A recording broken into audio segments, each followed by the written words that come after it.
Hello. One of the things that some of my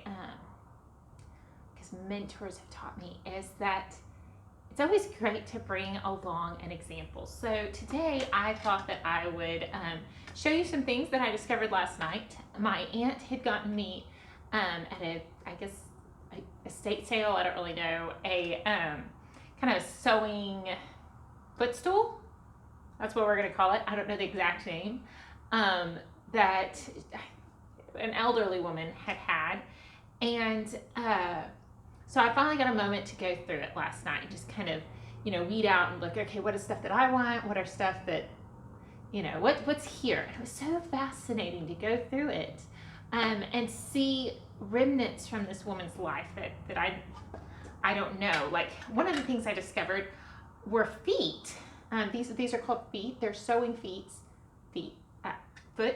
Anyway, you attach them to a sewing machine. However, the fascinating thing for me when I opened this box is it was full of these things that I had never seen before, and I've sewn a while, but there were all these sewing machine feet that I had no idea. I've never seen a machine that these go to.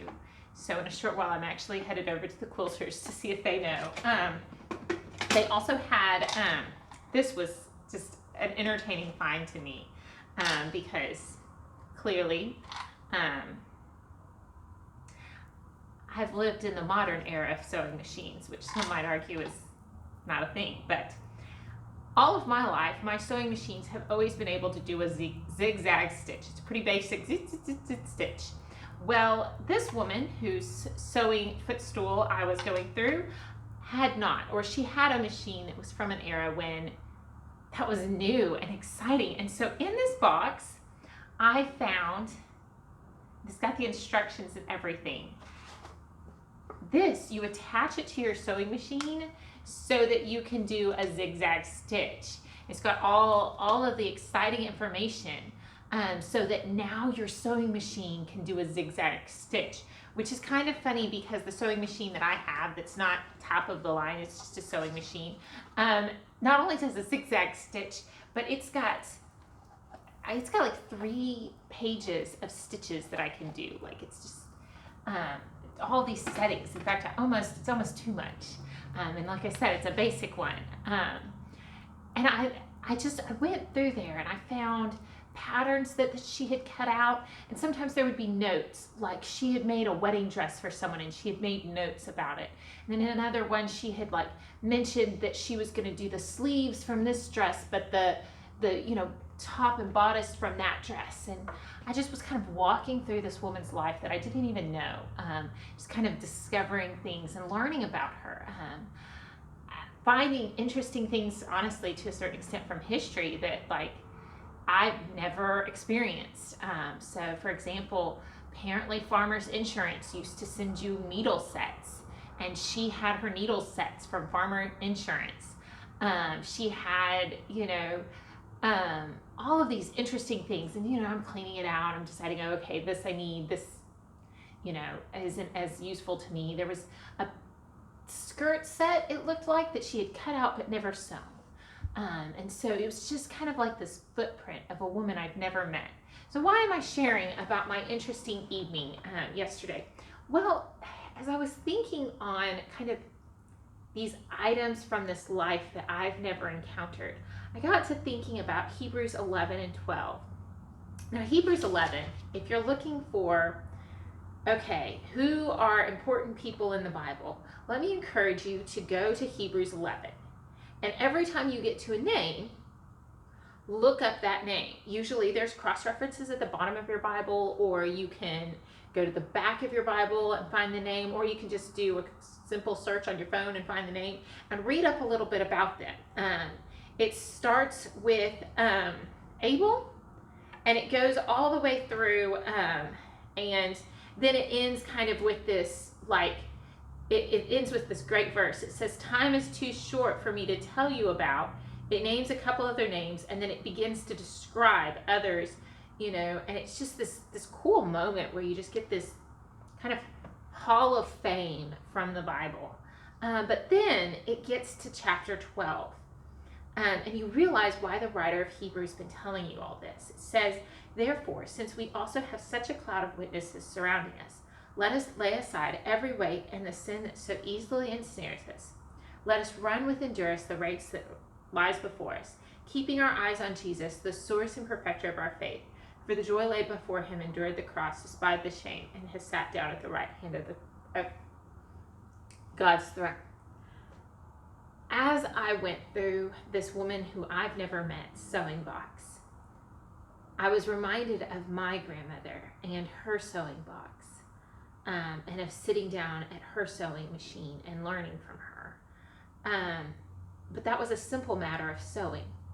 However, as I began to reminisce on that, I also began to reminisce on how my grandmother, at an older age, 30s, 40s, encountered Jesus, and how it changed her life completely, and how as a girl I always heard stories of how Jesus had changed her life, and how my granddad also at an older age encountered Jesus, and how those stories I've sat and I've heard of how his prayer life just grew to the point that I know how my granddad prays, and if I need something prayed about, he's one of the ones I'm going to call.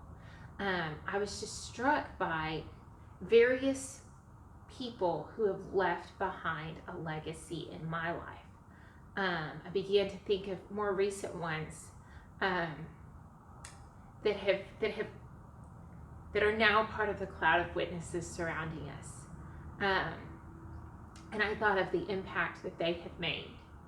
And I began to think, this is what I want. So, as you read chapter 12, it's almost intimidating.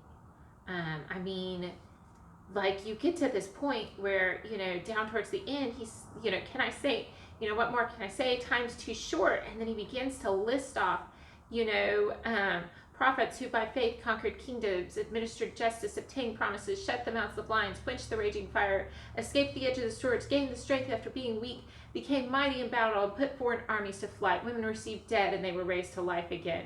Some men were tortured, not accepting release, so that they might gain a better resurrection. Others experienced mockings and scourgings, as well as bonds and imprisonment. They were stoned, they were sawed in two, they died by the sword, they wandered about in sheepskins and goatskins, destitute, afflicted, and mistreated. The world was not worthy of them. They wandered in deserts and on mountains, hiding in caves and holes in the grounds. And you're like, whoa, Bear.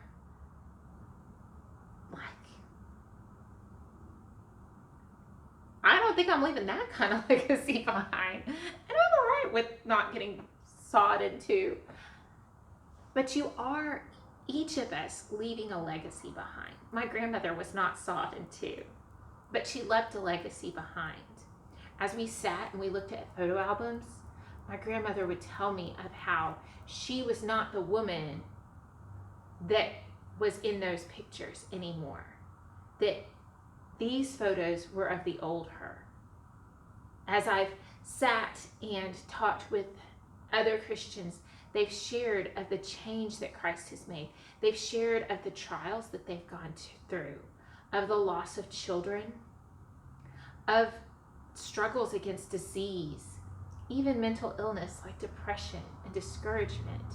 They've shared about how there's been times that people they thought were friends were not friends, and how they had to walk through that, continuing to hold tight to their faith. And you know what? Those stories have inspired me. Those stories have encouraged me. Those stories have left behind a cloud of witnesses that encourages us. So let me ask you, what are you leaving behind? Maybe you're leaving behind just a footstool full of things. Or are you leaving behind a legacy, a Christ-filled legacy, where people will look back and they will say, this person isn't here anymore because they've gone to Jesus. They have received their reward. But I feel surrounded by such great a cloud of witnesses because their legacy lives on in my life. What kind of legacy are you leaving behind?